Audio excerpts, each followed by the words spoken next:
mga good vibes, kamusta naman ang mga buhay-buhay natin? O, mataas ba ang energy dyan? Itaas lang natin yan at dagdag lang ng dagdag ng good vibes para sa mga kagaya ko, kagaya mo at kagaya nating lahat na merong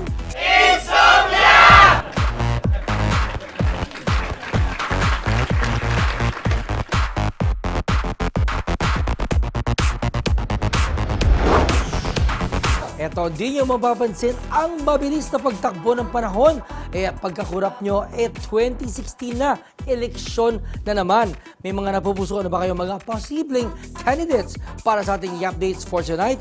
Tignan natin ang mga sikat na mga celebrities na sumubok na tumakbo for a government position pero natalo.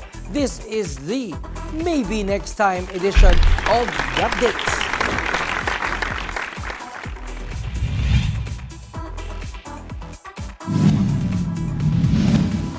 Tumakbo siya bilang senador noong 2007 pero sadly natalo siya. Noong 2010 naman ay tumakbo siya bilang congressman ngunit na-disqualify siya. Pinalitan siya ng kanyang asawa sa ticket at patagumpay naman ang kanyang may bahay. Noong 2013 tumakbo din siya bilang mayor ng Ormoc pero natalo din siya. Di pa nagsasabi si Richard Gomez kung tatakbo siya ngayon 2016 but I guess we'll have to wait and see. Wow! TYG na TYG lang. Anong TYG? Yung parang beauty pageant, thank you girl, di man lang nakakuha maski best in national costume. TYG stands for Thank You, Goma. Medyo marami ng mga controversies sa buhay ng celebrity nito. Ang kanyang ongoing issue with his daughters and estranged wife ay laman ng mga bali-balita. Natalo din siya noon, sinubukan niyang tumakbo bilang isang board member sa 3rd District ng Laguna. Well, we hope things get a little bit better for Dennis Padilla. Kasama si Goma, tumakbo din ang action star nito para maging senador noong 2007 elections. Pursigido siyang tumakbo kahit na di masyadong maganda ang kanyang mga ratings sa surveys at kapos ang kanyang campaign funds. Di niya nakamit ang pagiging senador pero sumubok pa din siya noong 2010 na maging gobernador sa kanyang probinsya na Bohol. Di pa rin niya ito nakamit at 3rd placer lang si Cesar Montano. It might make perfect sense for her to run for public office dahil galing nga naman siya sa isang very well-known political clan sa Cebu. Ang kanyang pinsan ay si Michael Rama na kasalukuyang mayor ng Cebu. Pero hindi talaga nagtagumpay si Tita Annabel sa kanyang political bid and she only gained 30,000 votes.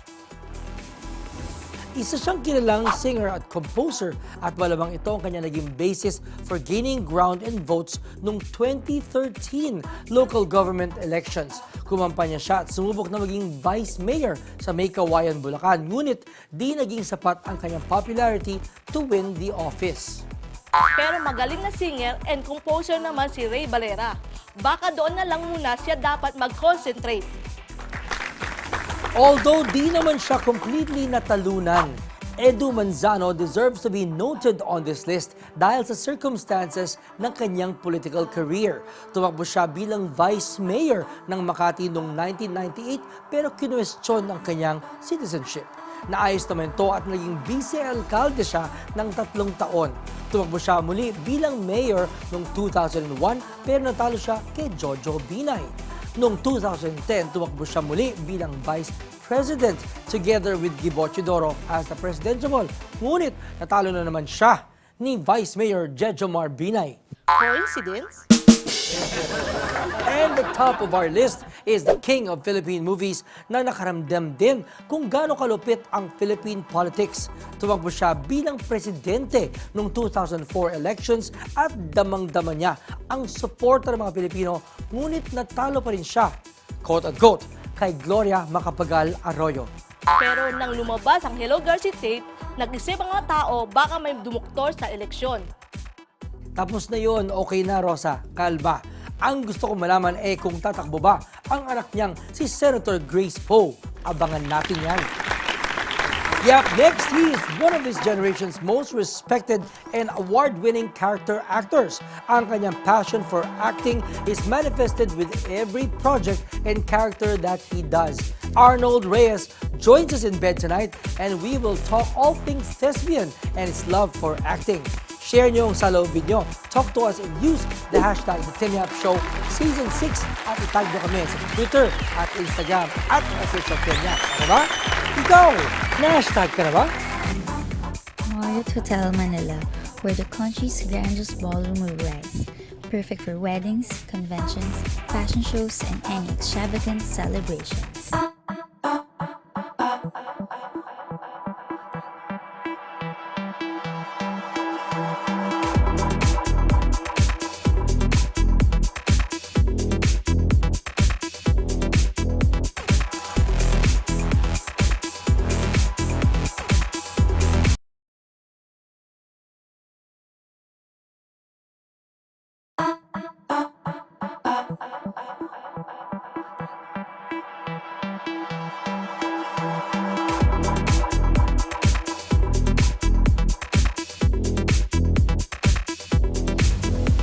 Welcome back to the Tim Yap Show. Again, I cannot underscore the fact that we super respect actors who can effortlessly cross over between film, art, and theater.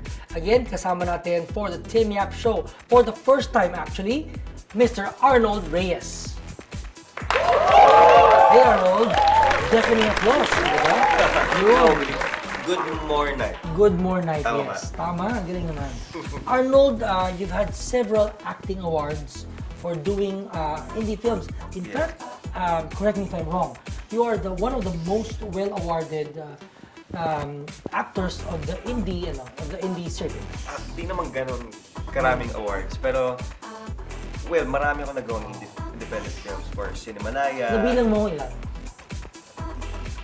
Sorry, hindi ko nabilang eh. Pero, first Cinemalaya pa lang may film na ako hanggang sa last year. Yung Pang ilang last Cinemalaya na ba to? 10th year? So, 10 10 years ka nang nagsisinamalaya. 10 years na ako sa Cinemalaya. Tapos nagiging joke na nga na parang, mabibreak kaya ni Arnold yung record niya na mawawala kaya siya ng Cinemalaya film yun. Tapos, Tinalo mo pa ang Pagkataon Shake, naman. Rattle, and Roll. parang Oo, gano'n. diba? Ganon, oo. Parang gano'n. Pero nakakatuwa kasing gumawa ng film for Cinemalaya. Kasi yung tema ng mga pelikula, kakaiba, challenging yung mga roles, pati yung mga nakakasama mo, ang gagaling. At definitely, quality film talaga yung gagawin mo. At magiging proud ka after.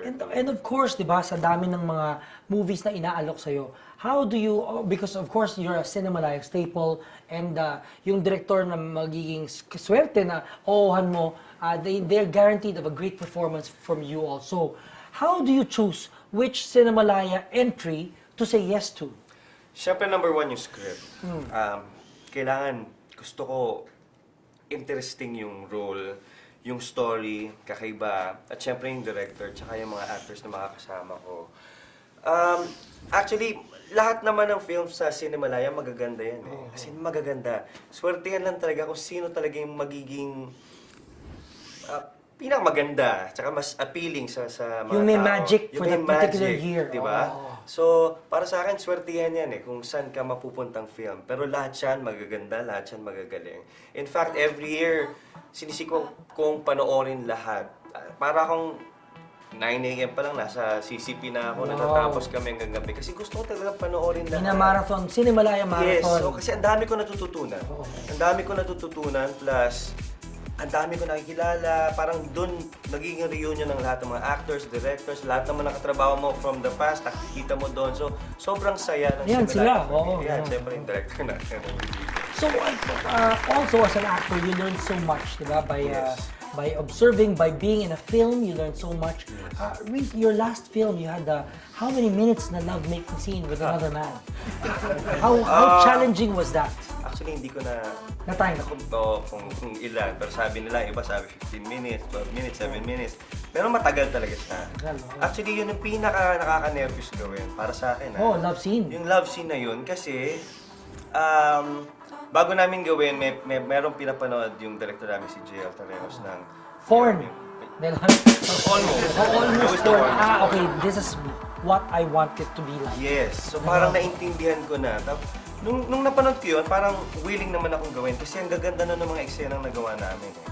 Ang gaganda na ng eksena na parang ayoko mag-fail dahil hindi naman realistic yung love scene. So parang sabi ko, sige, okay, jump ako dito. So, yun, ginawa namin, kaya lang naka 2 takes yata kami Oo, doon. So, di mas mahaba pa. 30 minutes pa rin. parang yun ang ganon love lumalabas. making. So, Oo, 30 oo. minutes talaga. So, Kasi dapat seamless dahil walang cut yun. yes. So, mas tintingnan namin kung ano yung pinaka totoo sa lahat ng tinake namin. So, ayun, napanood na nilang lahat at exciting naman. Wow, oo nga. May pinag-usapan talaga. And it was one of those films na talaga may magic from that year. Yes. In fact, yung mga scenes namin sa kasal, walang mga script yun. Eh. Oo. Like yung mga away namin nung partner ko, may mga eksena na hindi naman kami dapat magsusuntukan, pero dahil na-provoke ako, nagsuntukan kami. Oh, it was what your character called for. Yes. So, nakakagulat. May mga eksena na kahit ako, after doing the scene, nagugulat ako sa nangyayari. So, para sa akin yun yung magic, na parang, uy, kahit ako nasa-surprise. Oo, nadala ka na sa, Yes. na-carry kayo ng material. Oo, hindi yung sobrang planado. Yun yung maganda para sa akin. Nandun yung magic para sa akin. So, is that one of those things that why you do what you do? Because you like that magic. Tapos, sa bawat ginagawa mong role, you look for that magic para ma-feel mo again and again. Yes, at lagi may kaba. Oo. Yung laging hindi mo alam kung ano yung mangyayari. Parang yun yung exciting para sa akin. Na parang feeling ko, lalong lumalabas yung best, di ba? Kasi hindi mo alam. Pati ikaw sino-surprise mo yung sarili mo sa mangyari. Mas nagiging open ka sa co-actor mo, sa environment mo. Kasi parang sa akin, ang acting is also yung environment mo. Part Living. yun ng co-actor mo rin siya para sa akin. So, yun. How do you keep things fresh? Kasi 'di ba, madaling in 10 years na ginagawa mo what you do every year, even if it's a different material, madali din sa mga artists maging jaded. Siyempre, kasi yun yan, dahil paulit-ulit yung ginagawa mo. Pero ang maganda dito, kahit paulit-ulit yung ginagawa mo, iba-ibang projects kasi, iba-ibang tao na kasama mo, Always iba-iba yung feels fresh. story, yes, iba-iba yung character. So, every character na ginagawa ko sa mga films, para akong back to zero eh. Lagi ako nag-aaral. So parang feeling ko, like yung sinasabi sa mga friends ko, parang lagi akong kinakabahan pag bago yung film na ginagawa ko. Pero doon ang gagaling yung hard work para sa akin. Nag-aaral ako lalo dahil doon sa kaba na yun. Para maging fresh. How did you start with your theater, with your movie work and Actually, ang dami ko na pinagdaanan. Like, Boy nag-theater band, mo, oo. Nag-boy band ako, nag-theater ako. Doon tayo nagkasama. Yes. Ilang years ago na yun. Oo Huwag nga. natin sabihin kung gano'n Mga karami. 2 years ago. mga Yeah, ganun, 2 years oo, ago. oo. Actually, parang seatmate tayo sa dressing room, When I di was ba? a freshman in college. Yes, oo. si Tim yung nagbibigay lagi sa amin ng pagkain. Ayun, marami yung pagkain talaga. Tama, ganun yun ha. Ganun yan. Sa'yo humingi lagi ng food. Anyway, marami na. Nag-boy band ako, nag-theater ako, tapos nag-commercial model ako. Tapos teleserye hanggang Yes. nag-independent filmmaking na. So, ang dami ko pinagdaanan. So, parang feeling ko tuloy, kahit marami akong pinagdaanan, gusto ko siyang balik-balikan. Like yung songwriting ko. Yes. Nagpo-produce ako ngayon ng mga songs para sa ibang mga artists. Talaga? Yeah, so, Wow, great. But back to your musical roots also. yeah, so, Diba? nag-start ako sa mga pag-join ng mga songwriting festival. Wow. Okay, naku marami pa. What a renaissance man you are sa dami mong ginagawa at nagawa. Balak pang gawin. Lahat ng mga yan pag-uusapan natin because there's no end to the talent that is Arnold Reyes. Lahat ng mga yan pag-uusapan natin with Ito Box Marriott Hotel Manila, where the country's grandest ballroom will rise. Perfect for weddings, conventions, fashion shows, and any extravagant celebrations.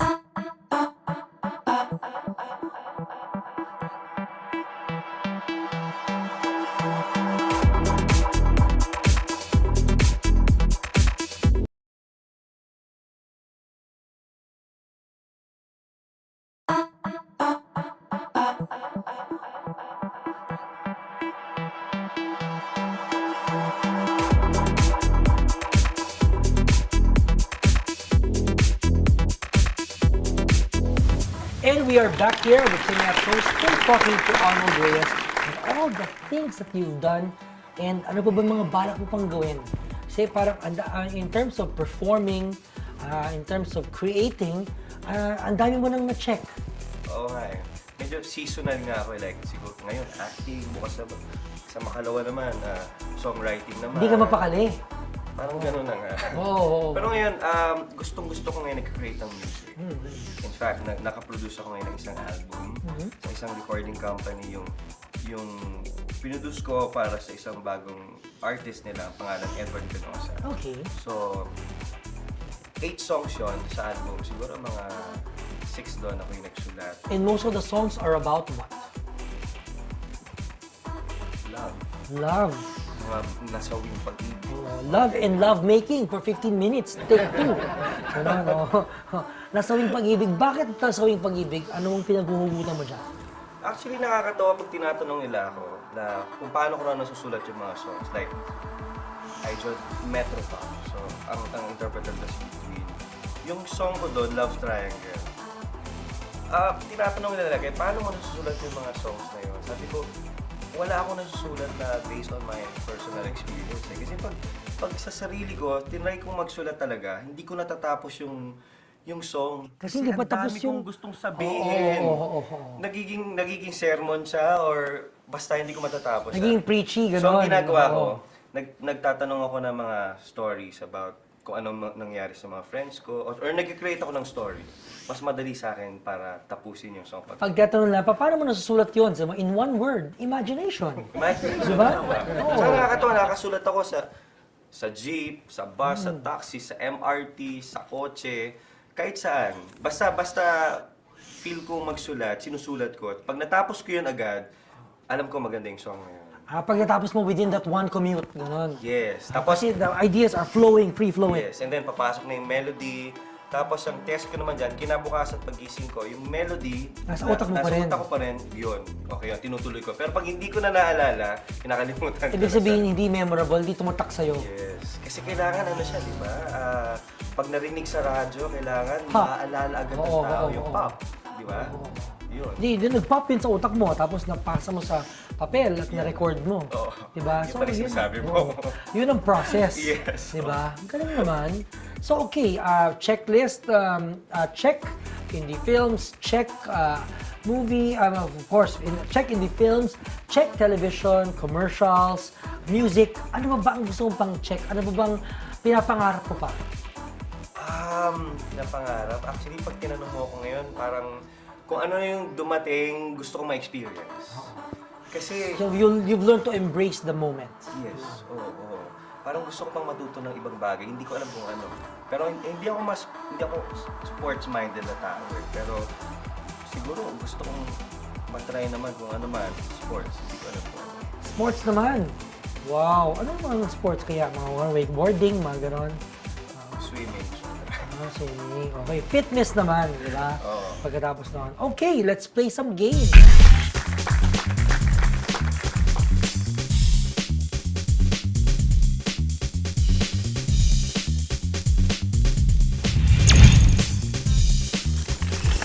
Okay, meron tayong multiple choice.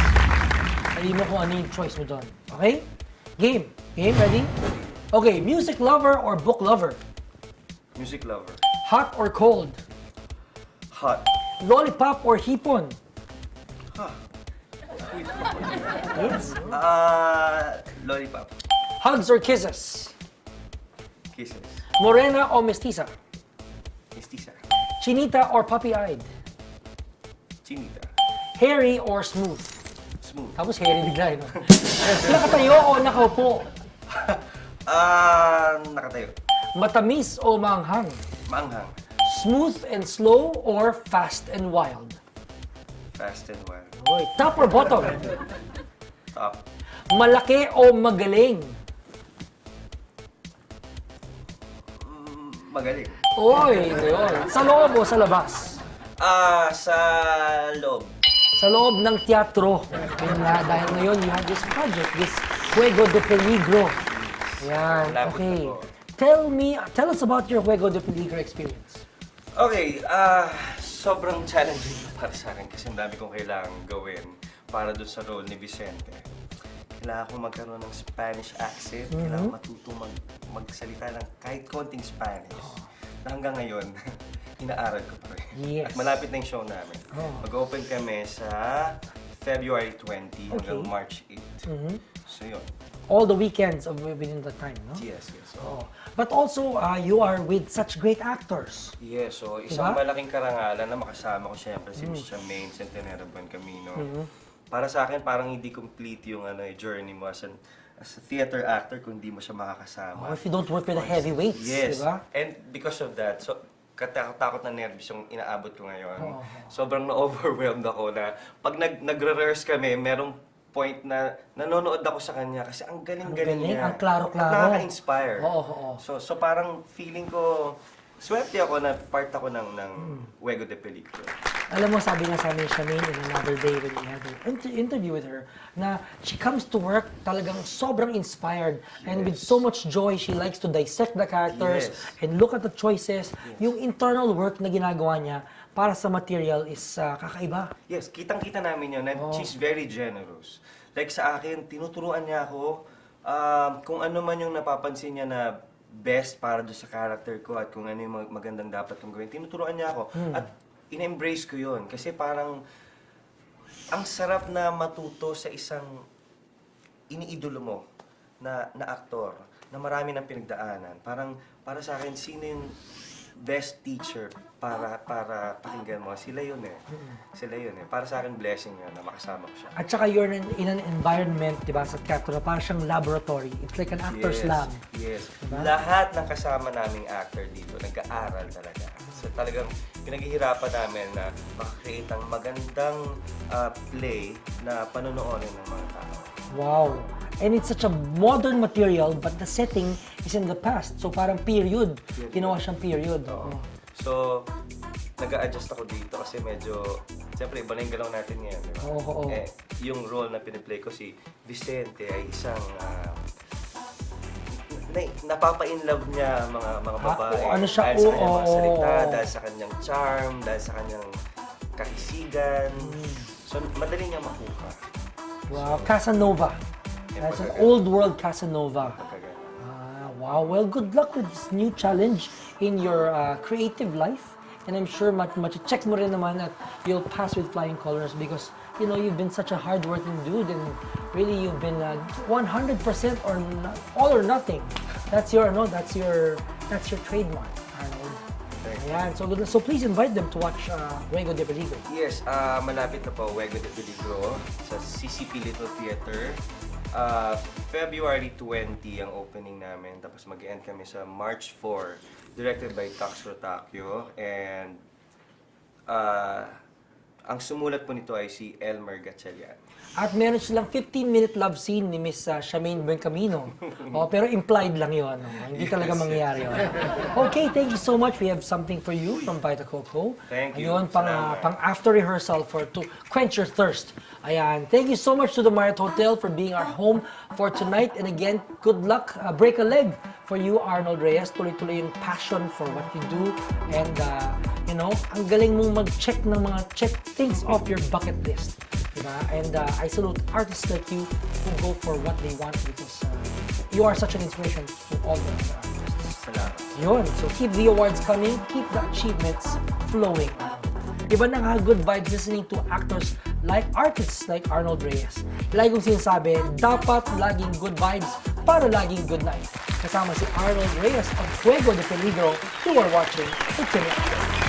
Night.